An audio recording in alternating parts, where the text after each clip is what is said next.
නන්දන පුදුටලක සහෝදරයා මේ ගිහිල්ල දැන් සෑහෙන කාලයක් වෙනවා. නමුත් මේ අද උදෙත් ෆේස්බුක්කයට ගිහම දැක්කා මේ නන්දනාව ඝාතනය කරලා කියලා මේ රජය විසින් ඔහුව පහදීලා මරලා දාලා වගේ ප්‍රවෘත්තියක් ප්‍රචාරය කරනවා. ඉතින් ඒක දකිනකොට ඇත්තට මේ මිනිස්සු ගේව මරණ පරීක්ෂක ඔය එක මේ සමාජ මත හදන අය ඒගොල්ලෝ ඇතරම මේ සමාජය කලබලට පත් කර දැන් ඔය රටේරාල කියන හාදයක් ඔහුගේ මේ ලේකනොල වැඩිහරයක් තිබුණේ නන්දනව ඝාතනය කර නන්දනව ඝාතනය කරා කියන එහෙම මතයක් හදන්න උත්සාහකිරීම මහිතන් මේ වනරාජපක්ෂලා එහෙම මේක දන්නවා මේ රටේරාල්ලට රටේරාලත් මේක නොදන්න එකක් නෙමෙයි මොකද රටේරාල් මම දන්නේ ඉතින් ජයපේ හිටපු හාදෙක්නේ. ඒතකොට නන්දන මේ බොහොම කාලෙක ඉඳලා ඒ කියන්නේ නන්දනගේ ජීවිතයේ තිබුණ එක ප්‍රශ්නයක් තමයි නන්දන බොහොම කාලෙක ඉඳලා මේ නන්දනගේ නිකන් කියවිල්ලක් තිබුණා මේ සිතුවිල්ලක් තිබුණා ඔහුව කවදා හරි මේ කවරේකට වහා දෙයි කියලා. ඒක ඔහුගේ මානසික වශයෙන් ඔහු විසින් තෝරාගත්ත යම්කිසි සැකයක්. ඔහු මානසික සැකයක ඉන්නේ නැති ඔහුට නිකන් කවුරු හරි වහදීලා මරයි කියලා ඔය ඉතින් සමහර දැන් වල කෑම ගන්න ගියාම ඔය අත්දැකීම් තියෙන අය මම හිතන ජාපි පැරණි අය පෙරටුගාමී අය එහෙම දන්නවා. ඒක පක්ෂෙන් අයින් වුණාට පස්සෙත් සමහර අය ඔහු හම්බෙලා කොහේ හරි ගෙදරකට කෑමකට ආරාධනා කරාම එහෙම ගියාමත් ඔහු සමහරවිට ඒ කෑම කන ඒවා එහෙම මගේ අරලා එන වෙලාවල් තියෙනවා. මොකද ඔහුගේ ওই කතාව මේ ජාපි පරණයි දන්නවා. ඒකත් මම හිතන ඔහුට අර මිය ගියාට පස්සේ ඉතින් කරන ගෞරවයකට ඒගොල්ලෝ ওই කතාව කියන්නේ නැතුව ඇති. නමුත් මට ඉතින් අදාළ නැහැ මේ මේක ඇත්ත කවුරු හරි කියන්න එපායි. ඔක හංගයිලා හරියන්නේ නැහැ.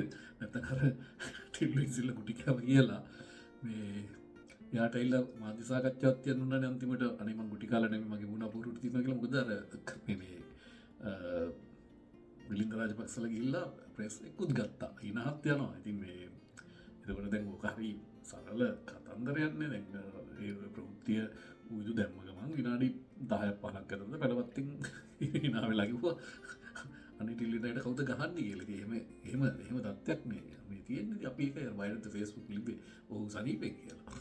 ඉතින් මේ මම මේ මත හදන අය මට ටිකක් තේරුම් ගන්න බැරි ප්‍රශ්නයක් තමයි මේගොල්ලෝ මොකද්ද මේකෙන් බලාපොරොත්තු වෙන ආණ්ඩුව පෙරලන්න හදනවද මේ මත හදලා.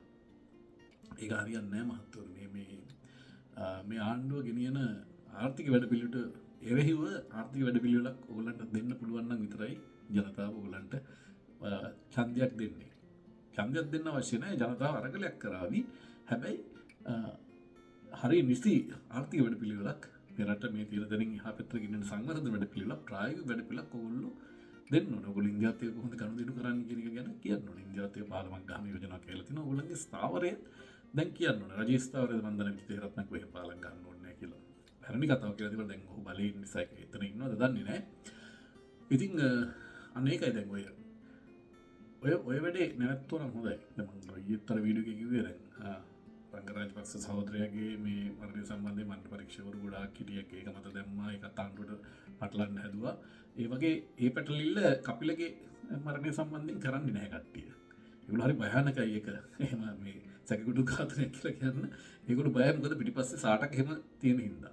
ඒක නිසා ඒක ගැන ඒගොල්ලෝ කියන්නේ නැහැ. ටක් ගාලා දෙරණ එහෙම පුදේ පාන්දරම ඒක 100 දිගනසා ගැනීම කියලා කන්ෆර්ම් කරලත් ඉවරයි. මොකද ඒ සමාජ මතයේ සැකය ඇති කරොත් ඒක ඇති වෙන්නේ කාටද? ඒව යන්නේ මැද මුල්ල පැත්තට කියන එක ගැන මම හිතන්නේ වහල්ලු. අපි කියන්නේ සුණු වක්සින වහල්ලු ටික ඒගොල්ලෝ දන්නවා. ඒ දන්න නිසා ඒගොල්ලෝ සැක හදන්නේ. ඉතින් මම කියන්නේ මේ සැක හදන්න එපා. මේකේ මිනිස්සු එහෙම මේ සංස්කෘතියක් ලංකාවේ නැහැ. ඒ කියන්නේ පැරාමිලිටරි රූපයක් මේන්ටේන් කරනවා. දැන් මම දැක්කර ඕගොල්ලෝ බලන්න සියතේ මේ ශමීර කොස්වත සහෝදරයාගේ සාකච්ඡාව. ඒකෙදි ඔහු පැහැදිලි කරලා කියනවා මේ විනයක් නැති දේශපාලන පක්ෂයකට ඒ වගේ පැරාමීටර් ගෲපයක් තියාගන්න බෑ. එකාට එක නැහැනේ. දැන් නෑ නිකම් මගේ මිල්බන්වත් දෙකම කිව්වොත් මිල්බන් වල ජනතා විමුක්ති මුනීන සහෝදරෝ දෙන්නෙක් මට කතා කරලා කිව්වා අර පෙස්සමක් ගන්නවා අපේ කට්ටිය කියලා.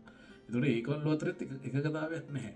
ඒතකොට ඒගොල්ලන්ගේ විරෝධය මැද්දේ බහුතර කැමැත්ත උඩ එහෙම එකක් කරලා තියෙනවා. ඉතින් ඒ වගේ තමයි දැන් අර කවුද ලාල් ප්‍රේමනාත් කියන මිනිස්සයා කියනවා කවි සින්දු ලියන්න එපා කියලා. එතකොට දැන් ඒවා ඒවා ඇත්තනම මේ ජනතා විත්තිපරට ජාතික ජනබලගේ හරි නිල අදහස් නෙමෙයිනි ඒවා එල්ලා ඒ වගේ මේ තමට හිතන හුද කලා දේවල් ඒ හුද කලා සිද්ධීන් කතා කරන එක දැන් ඔය නිලන්දි කොට්ටිය අච්චාරී එම නැත්තං සුනිල් වටකල වටකලනේ වට කළ හරි සුනිල් හඳුන ඉට්ටියරව කියන හුද කලා කතා හිල්ලා උදේ කියන එක හවසර වෙනස් වෙනවාන අලින්ද ජාතිස්ස කියල කියනවා දැන් මාධ්‍ය ප්‍රකාශයට කවරුත් පිළිගන්න මොකද ඊට පරස්පර ප්‍රකාශයක් මේ පක්ෂයම කෙනෙක් ඊට මොහොතකට පෙර පසු හෝ ඊට ඉස්සල් හරි කියනවා ඉති නිසා මේ එක විපක්ෂේ සටන් පාට කරන් තියන හොරු මදවට බොරු වගේ එකක් ඒ තත්ව ඇතිවෙන්න තො ඒකමටිකත්වයක් නැති හිද ගැන සංවිධානයක් නැතිකම සංවිධාන ඇතුළේ කතා කරදි කතා කරලා තමයි වැඩ කරන්න ඕනි එමනත්තන්ගේ මංගේ සංවිධානලින් පිට පැනලි හිතර ඉතර දෙවල් කියන්න තර කවරු භාගේ පක්ගන්න ත මගේ අතන වකීද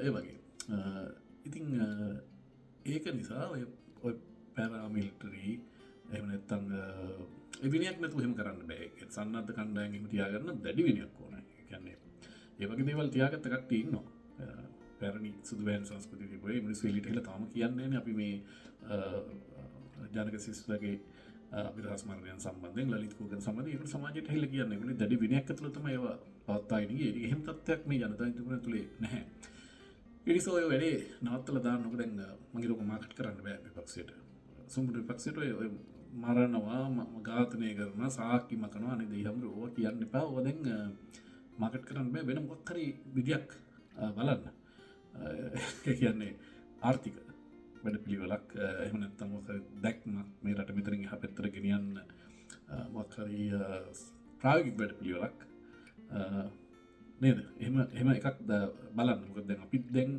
නිකන් ආණ්ඩු බලයක් ගත්තොත් එහෙම නොකල යුතු වැරදි කීපයක් මේ ආණ්ඩුව ඉගෙන ගනිමින් ඉන්නේ. දැන් ඔයගොල්ලෝ එහෙම ඉගෙන ගන්න. දැන් අපි දන්නවා ආණ්ඩුව අපිට බලය આવුත් එහෙම අපි කරන්න ඕනේ නැතිව ටිකක් මේ ආණ්ඩුව කරනවා. අපි ඒක ඉගෙන ගනිමින් ඉන්නවා. ඉතින් විපක්ෂෙට තියෙන අන්න ඒවා ටික ඉගෙනගෙන ඒක හරහා ප්‍රායෝගික වැඩ පිළිවෙලක් මහජනතාවට ඉදිරිපත් කරන්න. එතකොට මහජනතාවල ඡන්ද දෙයි. ඡන්ද දෙයි විතර නෙවෙයි සමහරට අරගලයකින් බලය පිහිටුලා දෙයි. එහෙම තත්ත්වයක් උදා කර ගන්න පුළුවන්. මොකද විශේෂ මුල සමන මුල් කාරණා ඔක්කොම සෙට් වෙලා තියෙන්නේ ආණ්ඩුවට එරෙහිව. ඒ වෙලා තියෙන මේ ආණ්ඩුව වැරද්දක් නිසා නෙමෙයි. ඒ ආණ්ඩුව වැරද්ද නිසා නෙමෙයි අර මං කියන සංවිධානවල අවුල එක්කෙනෙක් එක්කව කියනවා තම තමන්ට ඕන විදිහට කටපිට දොඩවනවා. එහෙන් අවුලගත සුම්ගුන්නේ ඉන්නේ දැන් අර මම දැක්ක කොහේ හරි නගර සභාවක උපනගරාධිපති ඔය ඩීල් දාගෙන ගත්තේ උන්ටම ලක්ෂ 30ක් මං කොල්ල කරනකොට මේ අල්ලස් කරනකොට අත්තරින් උඩ ගන්නේ. ඊට පස්සේ මේ මුලස්ථානයේ සහෝදරෙක් මට වෙලා තියෙනවා වෙනත් ප්‍රාදේශ සභාවක පොහොට්ටුවේ මිනිස්සෙක් හොරකම් කරපු එක ලිපියක්. ඉතින් මම අනිත් පැත්තට ඇහුවා මචං ඇයි ඔක මට එව්වේ අර ඔයගොල්ලෝ අර ඩීල් දාලා උපසභාපතිලා කරගත්ත එක අල්ලස් ගන්න ඒකත් දානවා. ඒ වෙලාවට ටක් කලයා වෙන දේශපාලන පක්ෂයක කියලා කියනවා. නමුත් ඔය ප්‍රාදේශ සභාව පිහිටුව හිටගෙන අපිට යම්කිසි මේ සැකයක් කියන්නේ තිබුණනේ යම්කිසි හැඟීමක් මේ එකතු කරගෙන යන්නේ මුක්කුද කියන එක. ඉතින් ඒක නිසා මම හිතන්නේ දැන් විපක්ෂයට ඉස්සරහට මේ අර ටිලින් සිල්ලගේ කතාව හරි කියන්නේ හැමදාම බලන්නේ අපි තමයි කියන එක ඒගොල්ලෝ කියන්නේ බය නැතුව කියන්නේ දන්නවද? ඒගොල්ලෝ දන්නවා මෙන්න මේ සුබ විපක්ෂයේ මොන හරි මේ ආතප්පාතක් නැති බොරු වලින් තමයි ජනතාව වට්ටන්න හදන්නේ කියලා.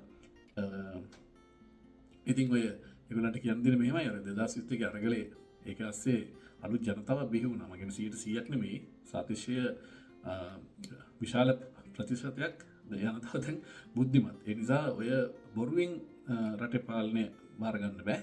විකල්පම වැඩ පිළිවෙලක්. ඒක දක්ෂිණාංශික හෝ වේවා වාමාංශික හෝ වේවා මේ යන ගමනින් එහා පැත්තේ ගිය විකල්පම වැඩ පිළිවෙලක් ප්‍රායෝගික වැඩ පිළිවෙලක් ඉදිරිපත් කරන්න. ඒකට සමගින ආශ්‍රය සංවිධායක හොරකම් වලට මරකම් වලට ජඩකම් වලට මුල් වෙලා ඉන්න ආශ්‍රය සංවිධාන දොට්ට දාන්න වෙනවා. ජනප්‍රිය චරිත දාලා ඉවල වෙන තරුණිය ගේන්න වෙනවා.